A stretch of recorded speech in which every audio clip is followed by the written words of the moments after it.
कि दो मोहल्ले के लोग थे, दोनों एक ही समाज के थे। 24 तारीख को बड़ी सोची समझी साजिश के तहत ये सारी घटना को अंजाम दिया गया। ये झगड़ा एक ही समाज के दो लोगों के बीच का था। जब भीम आर्मी चीफ आज़ाद समाज पार्टी के राष्ट्रीय अध्यक्ष चंद्रशेखर जी वहाँ उस सभा में पहुँचे तो लोगों ने वहाँ पर अपना विरोध दर्ज कराया। वो उसको देख के आगे निकल गए और दो साथी जिनका FIR में नाम लिप्त है, जो वो भी वाल्मीकि समाज के ही बच्चे हैं, उन्होंने कहा भाई ये सब चीज़ें ठीक नहीं है। उन्हें मनाने की कोशिश करी, मगर जब वो नहीं माने, आपस में हिंसक हो गए। तो इस सब चीज़ों को देखते हुए जो बाहर से आए लोग थे, उनको जानकारी नहीं थी कौन कौन है, कौन कौन नहीं हो सकता।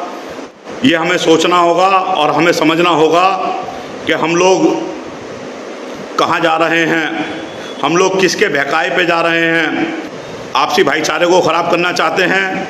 20-22 साल का लड़का खुले आम ये कह रहा है कि हम वाल्मीकि समाज के समर्थन में हैं और तन मन धन और गन की भी ज़रूरत पड़ेगी तो हम आप लोगों को गन भी मुहैया कराएंगे, क्योंकि वाल्मीकि समाज हिंदुत्व का असली रक्षक है। पूछना चाहता हूँ और बताना चाहता हूँ, वो तमाम लोग जो आज वाल्मीकि समाज को गन देने को तैयार हैं, आपस में दो परिवारों को लड़ाने के लिए तैयार हैं, वो लोग जब कहाँ जाते हैं, जब हमारी बेटियों के बहन बेटियों के साथ जुल्म जाति अन्याय अत्याचार होता है, जब हमारी बहन बेटियों की इज्जत आबरू लूटी जाती है, जब हमारी बहन बेटियों का शोषण होता है। हाथरस के कांड को याद है, हाथरस में मनीषा बहन के साथ हुई जुल्म जाति अन्याय अत्याचार याद है। हमें हरियाणा का रमन वाल्मीकि भाई के साथ हुआ अत्याचार याद है। हमें अरुण वाल्मीकि भाई के साथ, आगरा के अरुण वाल्मीकि भाई के साथ अन्याय अत्याचार हमें याद है।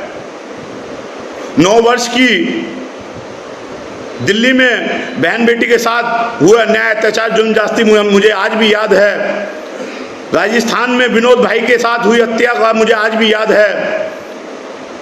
गाजियाबाद में रौनक वाल्मीकि को मारा गया, मुझे आज भी याद है। 4 सफाई कर्मचारी जब सीवर में मरे गाजियाबाद में, मुझे वो आज भी याद है। अजीत वाल्मीकि नाम के व्यक्ति की दिल्ली में हत्या की गई, मुझे आज भी याद है। जामनगर में, गुजरात के जामनगर में हुई हत्या वाल्मीकियों की मुझे आज भी याद है। मुझे लखनऊ में सफाई कर्मचारियों के साथ हुए लाठीचार्ज आज भी याद है।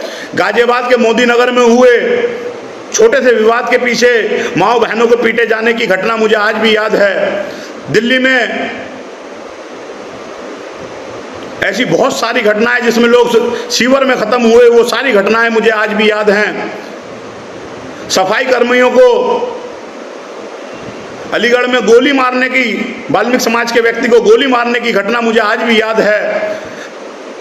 पंजाब में सफाई कर्मचारियों को लाठी से पीटे जाने की घटना मुझे आज भी याद है। जिन में इतने मामले मैंने बताए, जिनमें भीम आर्मी आज़ाद समाज पार्टी के लोग न जाति न धर्म देख के जो है वहाँ पे जाके लड़ने का काम किया, लोगों को मदद कराने का काम किया, तब वो लोग नहीं दिखाई दिए।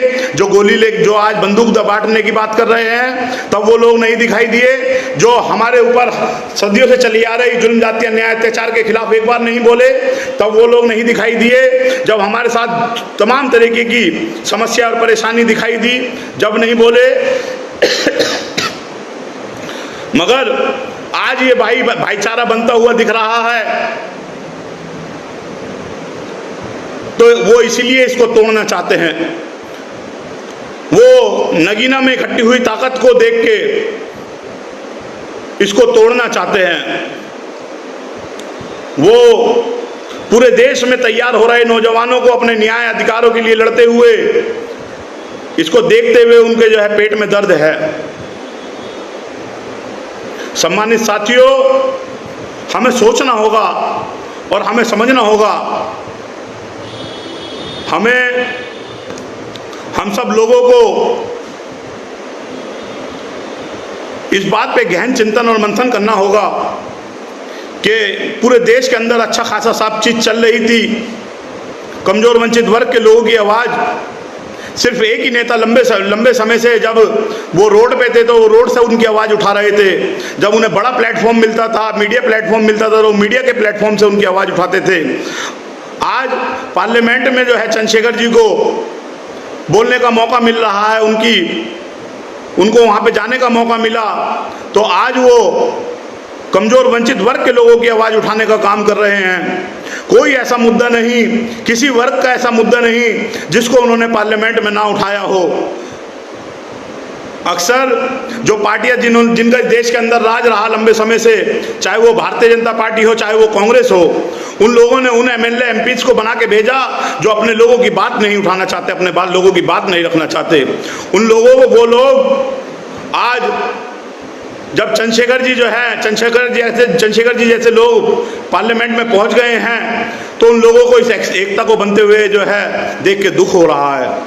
सम्मानित साथियों, देश में एक और महत्वपूर्ण मुद्दा चल रहा है जिसका माननीय उच्च न्यायालय से 1 अगस्त 2024 को जिसकी घोषणा हुई, और उसके बाद से मैं देख रहा हूं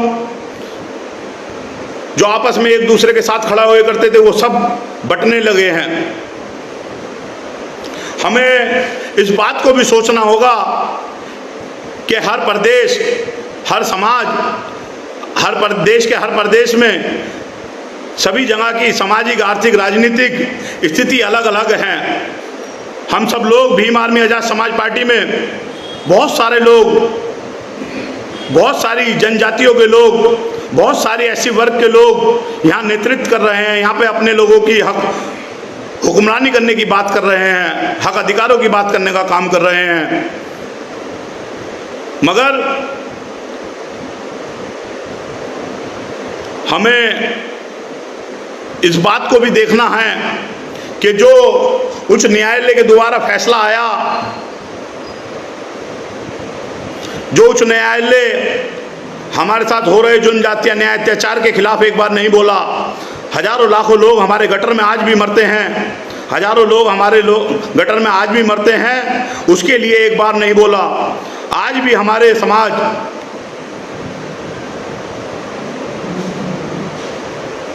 दोहरी जिंदगी जीने को तैयार है। आज भी बहुत सारे वर्ग के लोग इस देश के अंदर, सभी प्रदेशों के अंदर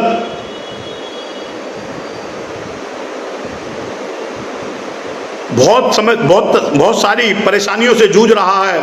मगर सुप्रीम कोर्ट उच्च न्यायालय को एक बार इस बात का नहीं दिखा, उसने इस बात की एक बार खैर नहीं ली कि आज भी हमारी गली बस्तियों में जो है चुनाव तक तो लोग आते हैं, उसके बाद कोई नहीं आके झांकता है, उसके बाद कोई हमारी समस्याओं को नहीं समझता है, उसके बाद हमारे साथ जो परेशानी है उसके लिए एक बार नहीं बोलता है। उस उच्च न्यायालय ने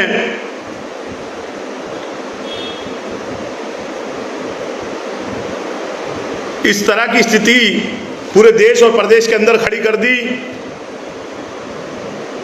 कि लोग आपस में एक दूसरे के खिलाफ में खड़े हो गए। साथियों, ये हमें समझना होगा, जब तक हम लोग इस पे जो है बैठेंगे नहीं, समझेंगे नहीं, बात नहीं करेंगे एक दूसरे से, तो फिर क्या होगा और कैसे होगा। मैं दोनों तरफ से लोगों को ये कहना चाहता हूँ, दोनों तरफ के लोगों को ये कहना चाहता हूँ कि दलित समाज के लोगों को दिल और दिमाग बड़ा करके आपसी भाईचारा बनाने के लिए, एक दूसरे का साथ देने के लिए दिल और दिमाग बड़ा करके हमें आपस में बैठना चाहिए और इस पे बात करनी चाहिए। हमें दूसरों के बहकावे में नहीं आना चाहिए, हमें दूसरों के दिखाए रास्ते पे नहीं चलना चाहिए। हमारे बाबा साहब डॉक्टर अंबेडकर मान्यवर साहब, काशीराम साहब पूर्णतः ऐसे एक बात कह के गए, जिसकी इतनी संख्या बारी उसकी उतनी हिस्सेदारी हो, और उस हिस्सेदारी को जो है, उस हिस्सेदारी के लिए हमें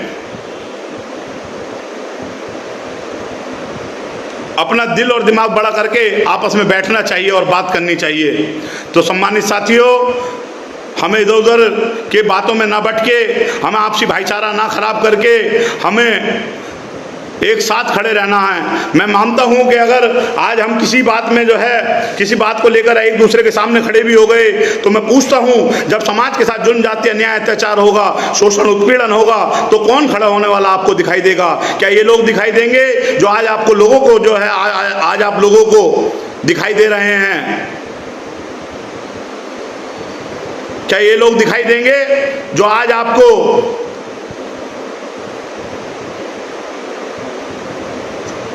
ये सब चीजें करते दिखाई दे रहे हैं? तो सम्मानित साथियों, मेरा आपसे निवेदन है कि आपसी भाईचारे को बनाए रखें, क्योंकि हमारे महापुरुषों ने आज इस दिन को देखने के लिए, आज जो हम लोग यहाँ पे थोड़ी सी अच्छी स्थिति में जो आए हैं, इसके लिए हमारे महापुरुषों ने बहुत मेहनत करी है। सन 1848 में जब महात्मा ज्योतिबा फुले महाराष्ट्र के अंदर संघर्ष कर रहे हैं मानवतावादी व्यवस्था के लिए, तो बंगाल के चंडाल 1848 में ही बंगाल के चंडाल गुरुचंद ठाकुर और हरिचंद ठाकुर दोनों भाई और उनका समाज, जो चंडाल समाज है, वो इस मानवतावादी व्यवस्था के लिए आंदोलन कर रहा है। जब बाबा साहब डॉक्टर अंबेडकर बाहर विदेश गए पढ़ने लिखने और हमारे हकूकों की बात करने, तब भी जो है यही आपके समाज के लोग बाबा साहब डॉक्टर अंबेडकर का नेतृत्व स्वीकार करने के लिए तैयार थे। बाबा साहब डॉक्टर अंबेडकर की बात करने को तैयार थे। उन्होंने अपना नेता माना, उन्हें अपने खून से खत लिख के भेजे। जब इस देश में बाबा साहब डॉक्टर अंबेडकर के जाने के बाद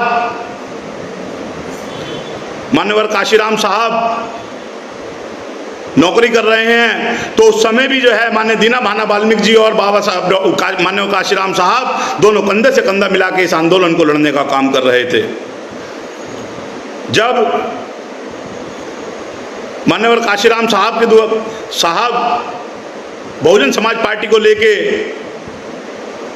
देश को हुक्मरान बनाने की बात कर रहे हैं, तो हरियाणा में मान सिंह मनेड़ा जी जैसे व्यक्ति अपने प्रदेश के अंदर, अपने इस देश के अंदर मानवतावादी व्यवस्था के लिए आंदोलन कर रहे थे। जब आज के दौर में जब भाई चंद्रशेखर साहब जैसे लोग इस देश के अंदर भारतीय संविधान को बचाने के लिए और अपने हक हुकूक की बात को मनाने के लिए और कमजोर वंचित वर्ग के लोगों की आवाज़ को उठाने के लिए काम कर रहे हैं, तो आज भी बहुत सारे जो हैं आपके भाई, आपके दोस्त यहाँ पे काम कर रहे हैं। जब मैं उन लोगों को भी बता देना चाहता हूँ कि जब 2 अप्रैल की बात आई, 2 अप्रैल 2018 की बात आई, तो 13 भाइयों की शहादत हुई, तो उसमें एक भाई आपका भी था, एक भाई उसमें पंजाब का रहने वाला भी था। जब गुरु रविदास मंदिर की दिल्ली के अंदर बात आई, तब भी जो है 96 लोगों में बंद होने वाला एक भाई जो है उनके साथ बंद था। गुरुओं की बात पे हमारे लोगों ने कभी जो है पीठ नहीं दिखाई। जब जब संतों गुरुओं महापुरुषों की बात आई, जब जब अपने हक अधिकारों की बात आई, तब तक हमारे लोग जो है मजबूती से जो है अपने आपसी भाईचारा बना के खड़े रहे। मगर हमें आज जो है आज हमारा भाईचारा खराब होने की बात है। आज चीज़ें जो है खराब हो रही हैं, तो उसे संभालनी होगी, उसे समझना होगा। सम्मानित साथियों,